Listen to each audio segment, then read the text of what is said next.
નમસ્કાર દર્શક મિત્રો, અવર રાઇટ્સ ન્યૂઝમાં આપનું હાર્દિક સ્વાગત છે। નંદેસરી ઇન્ડસ્ટ્રીયલ એસ્ટેટમાં વીજ કરંટથી એકનું મોત। વડોદરા નંદેસરી ઇન્ડસ્ટ્રીયલ એસ્ટેટમાં એક ગમખ્વાર ઘટના બની છે। ભારદારી વાહન પર વીજ વાયર પડતા એક વ્યક્તિનું કરુણ મોત નીપજ્યું। મૃતકનું નામ પવન કુમાર છે અને તેઓ વાહનના ચાલક હોવાનું સામે આવ્યું છે। આ ઘટનાને પગલે સમગ્ર વિસ્તારમાં શોકનો માહોલ છવાઈ ગયો છે।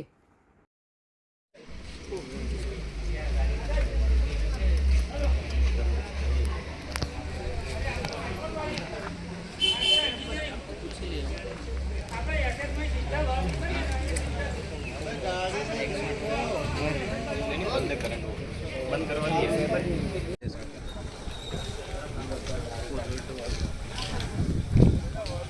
वायर बंबू उठा लो। जीपी वाला नहीं बोल रही है। पूरा लाइन खराब है। देखो